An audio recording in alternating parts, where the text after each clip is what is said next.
Greetings, all viewers of a light mentoring program. This is Nedzana PM. You know that here we discuss about African politics, history, leadership, art and culture, including religion. So that's what we usually focus on here on this program of a light, where we mentor leaders worldwide. Now we are still on that program of giving you the lecture, public lecture or online lecture concerning the issue of leadership. You'll remember that last week Chief Facilitator Evangelist Rathogwa NR from the South African National Defence Force host leadership seminar at that industry around Phalaborwa, lecturing students about taking responsibility for themselves regarding the issue of leadership. We have started yesterday actually, where he gave us an introduction concerning the issue of leadership, and I'm still going to give him more time to express a lot concerning the issue of leadership. You will remember that as we are still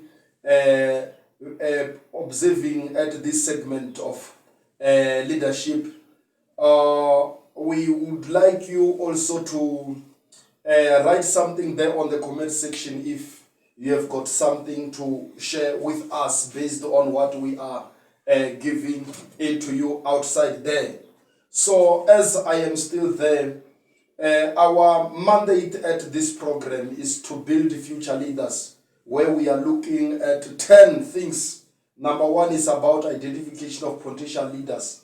That is the reason we have decided as elite to give Evangelist Rathogwa NR this opportunity to share with us what he taught those students, so that you can also benefit outside there as you are the follower and the viewer of a light mentoring program. So we need to proceed doing the very same kind of things, as much as we know that when we are doing it like this, we are planting, we are identifying potential leaders, and out of you someone is going to emerge who will stand and represent the nation. So if you gain from that perspective view, it means that also Elite has done its a fundamental task. So that is the reason we are also offering this kind of training and development program, as to provide workshops, seminars, even these online teachings, just to create more future leaders. So I simply just want to offer Evangelist Rathogwa NR to proceed with what he taught us yesterday. Let us give him this a wonderful opportunity to proceed with what he is having for us. Chief Facilitator Rathogwa NR, this is your time to proceed with what you have started yesterday. Now we are coming now to the 7 deadly sins in a leadership. Deadly sins in a leadership. Very bad things in a leadership that a leader must not have. The first one, a leader must not be arrogant. That is the first one. Arrogance. The second one, deadly sin,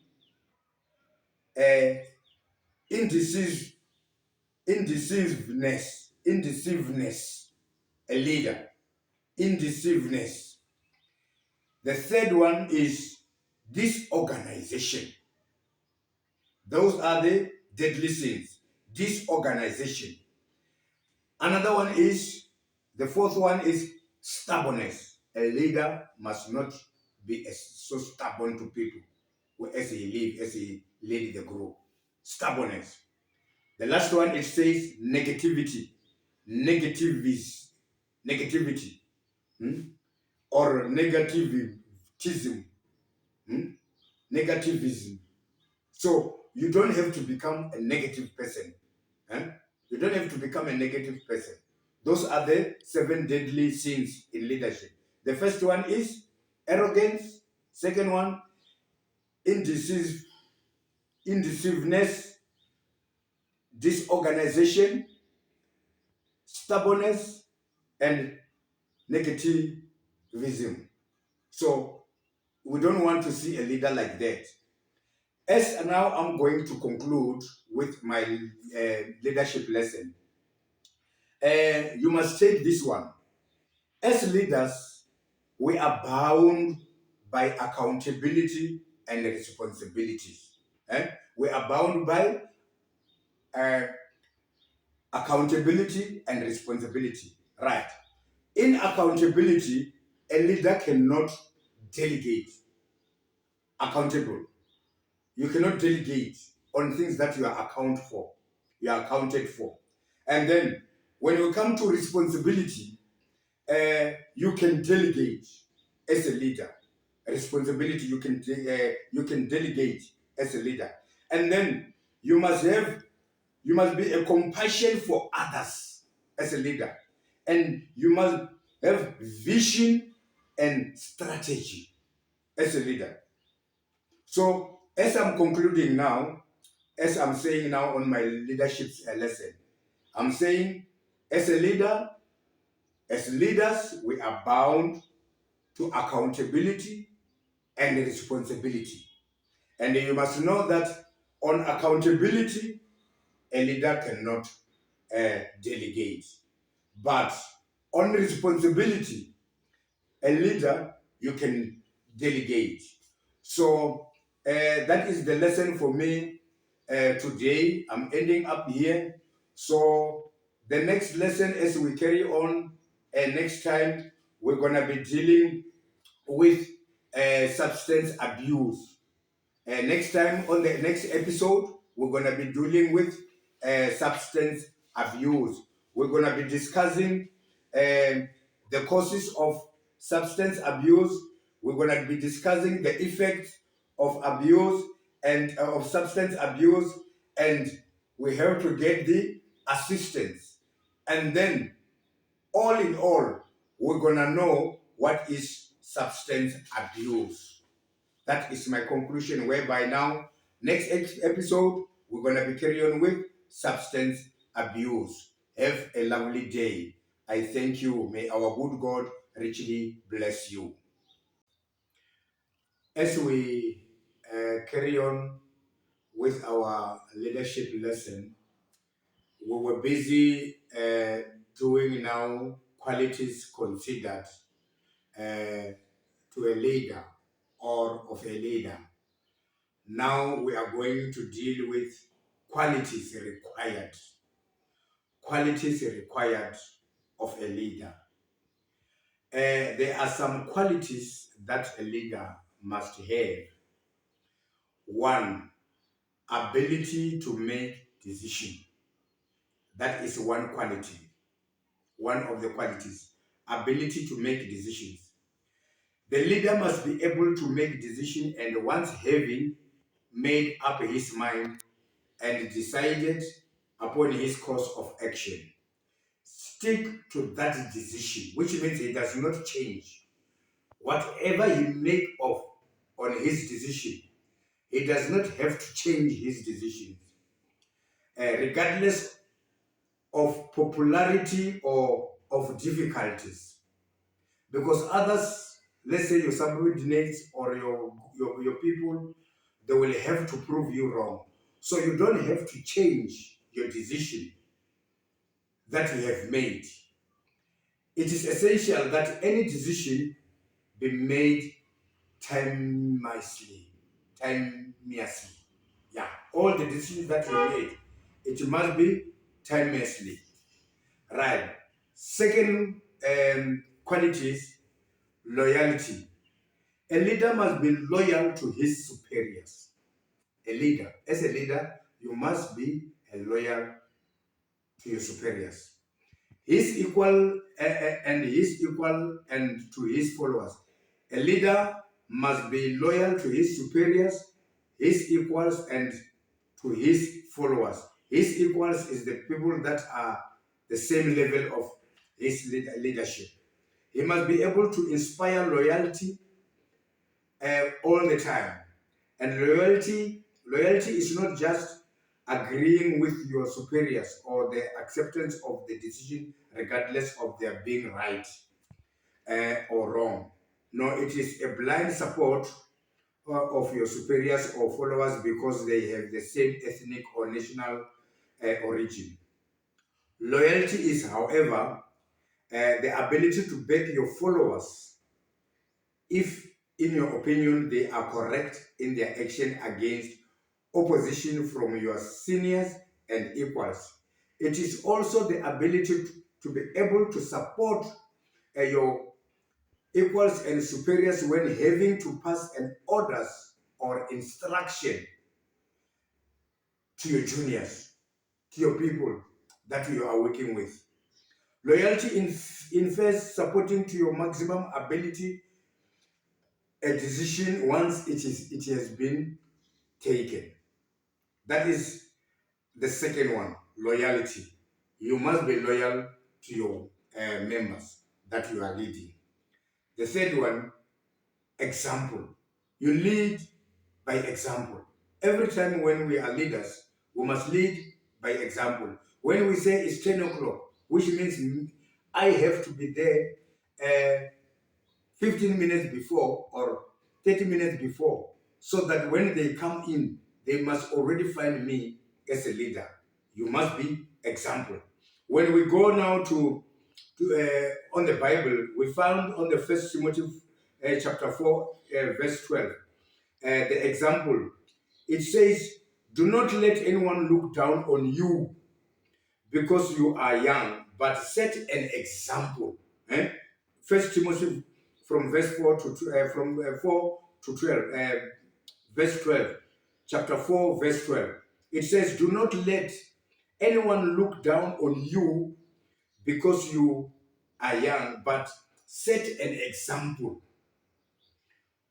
for the believers in speech, in life, in love, in faith, and in purity," which means you must be pure in whatever you are doing to your subordinates, to the people that you are leading.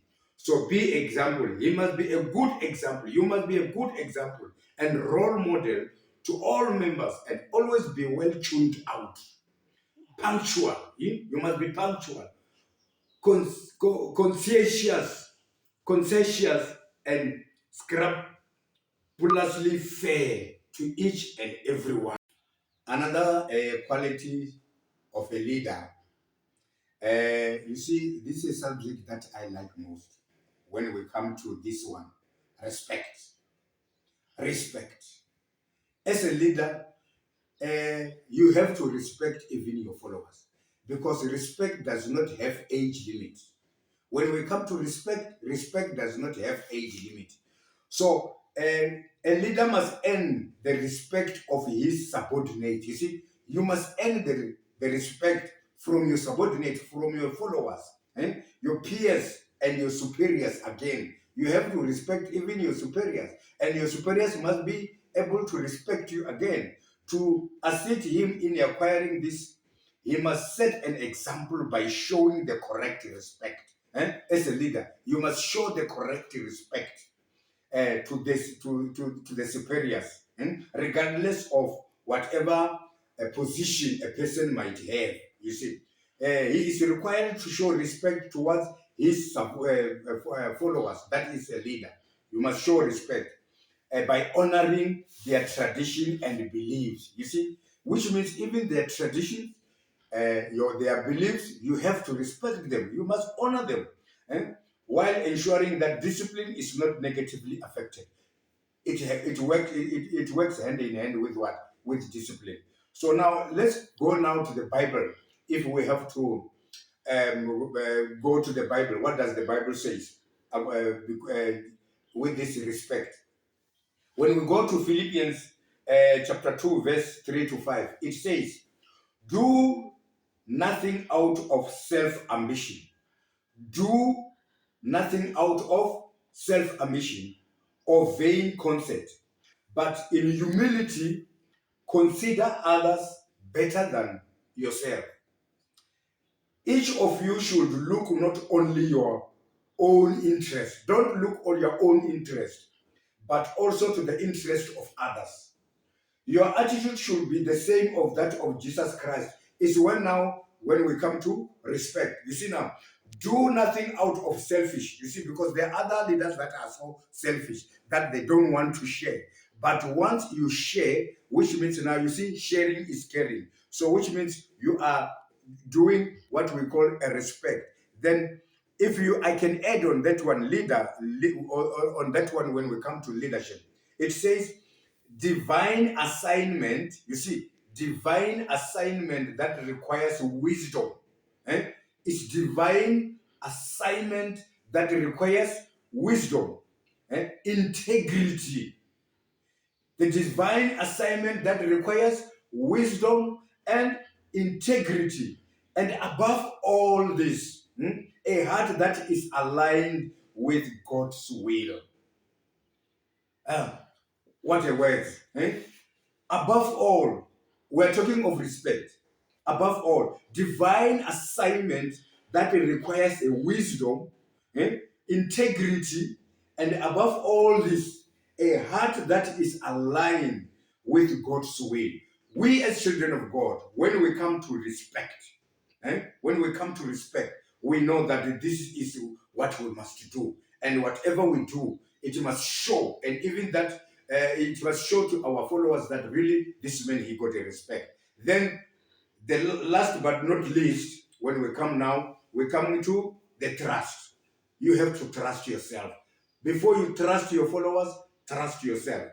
And that must engender a sense of trust in him amongst his subordinates through a display of confidence, knowledge, empathy, and example. He must display trust in his subordinates. He must display trust in his followers, so that they can see that really this man, he trusts us, and we have to trust him.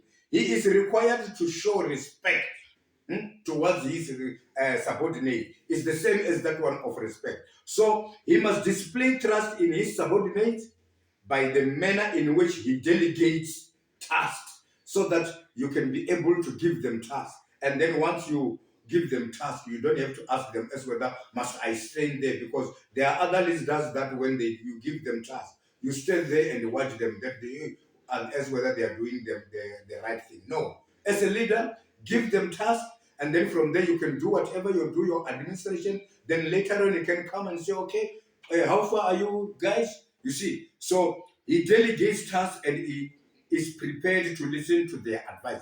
And a leader, you see now, you delegate a task, and then from there, what do? You prepare now yourself to listen to their advice. If there is something that you have to, if there's something that they are giving as an advice to what you gave them.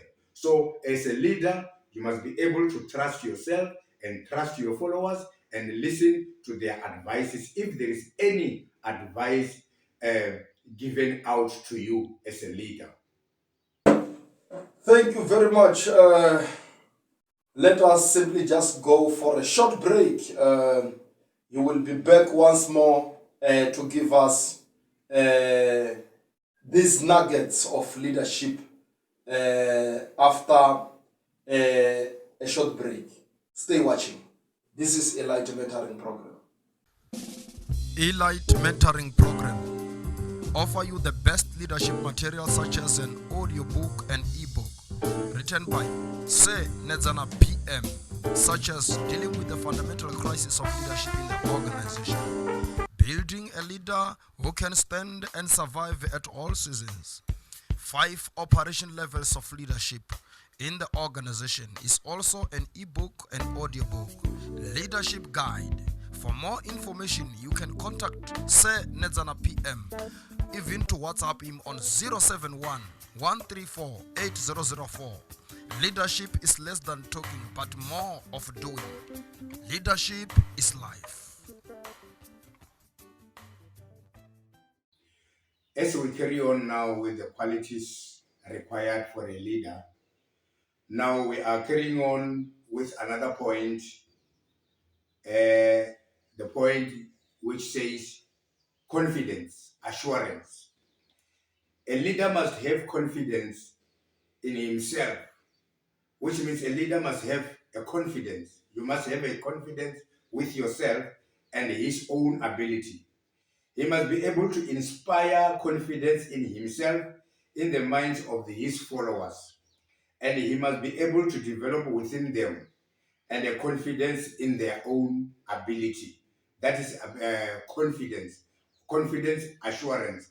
When you have to show a confidence when you got your followers, you must show them that you got confidence on what you are going to do. Right. Another one, as we carry on now, we are going to carry on physical and mental fitness. This is very much important when we come to physical and mental fitness, because if you are not fit enough, you cannot lead. And if you got a problem of, if you got mental problem, you cannot lead, because you're not gonna be able to concentrate on the leadership to your followers. So this, when they say physical fit, you must be able to pick up something.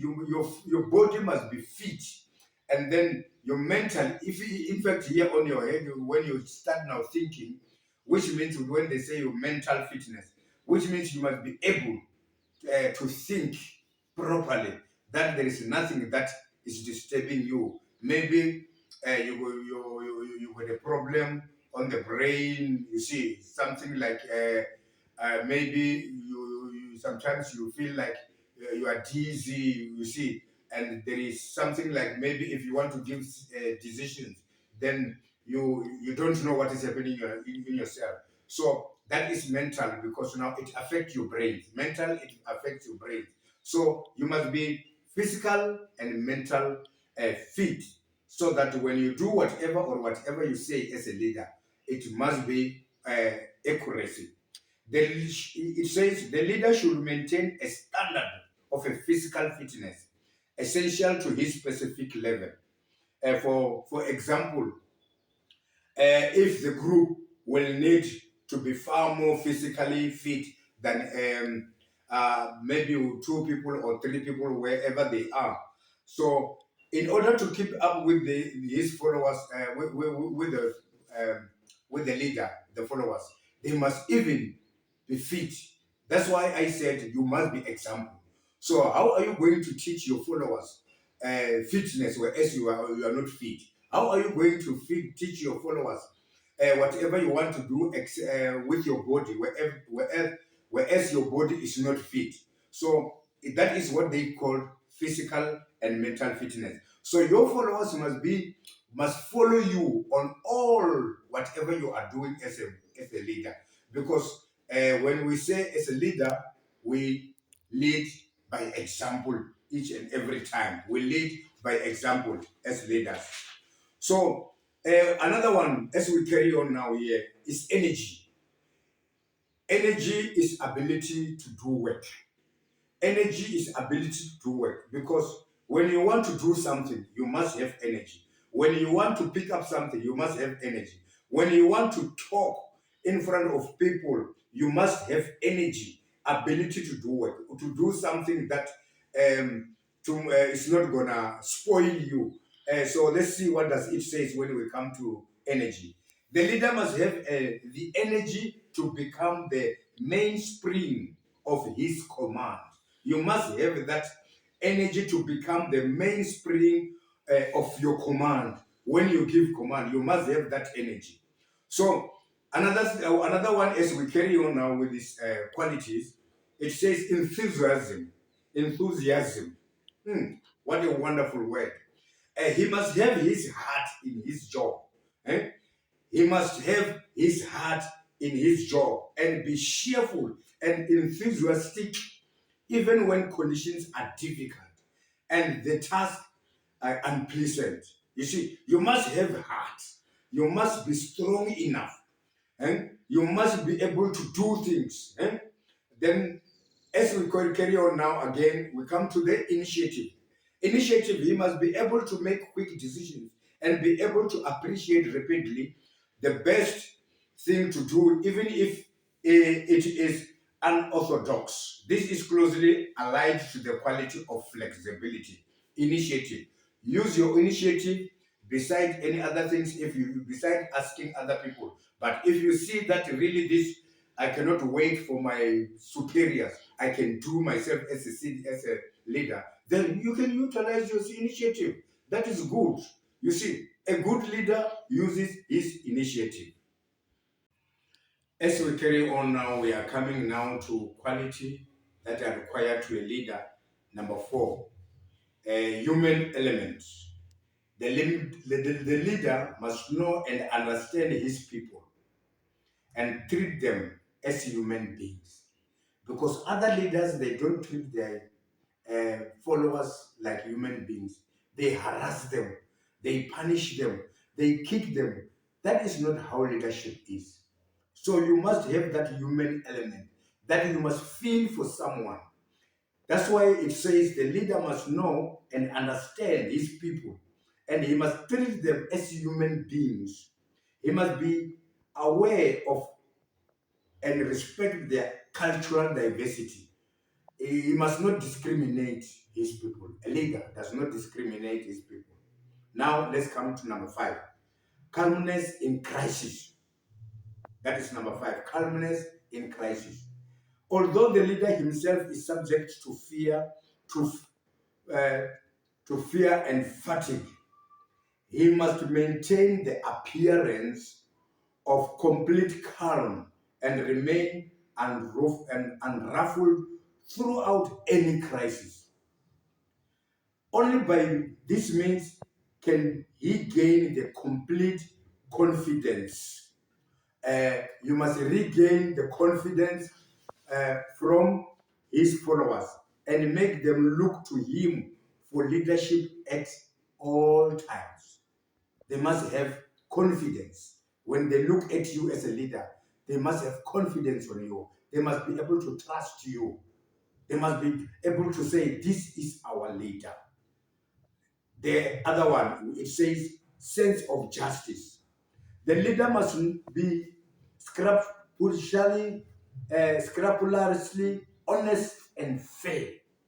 He must ensure that treats all followers in the same manner. He must ensure that he treats all followers fair and the same manner. His sense of justice must be such that he is prepared to support others if he is of the opinion that they are right in their actions and or grievances.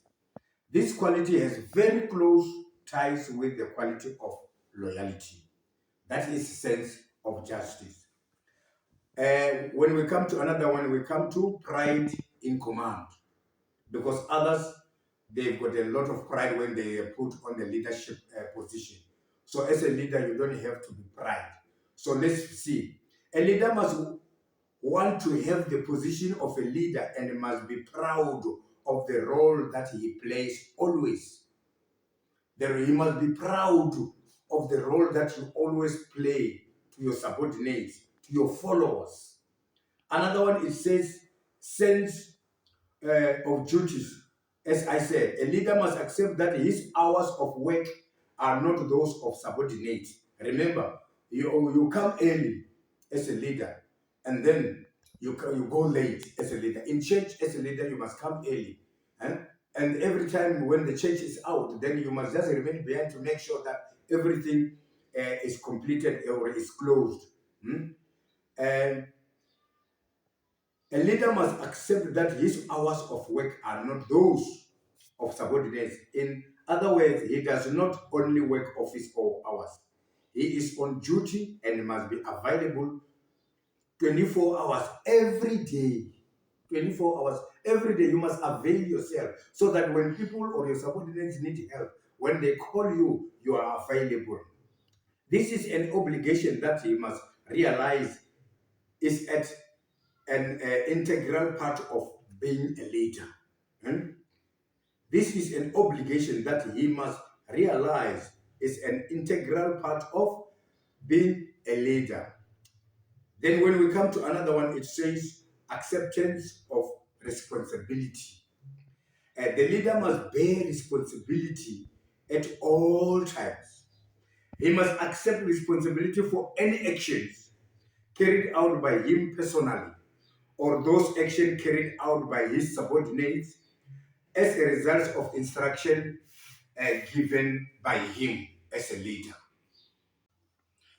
As we carry on now with our leadership lesson, I just want us to go now to look on qualities considered to be essential to a leader.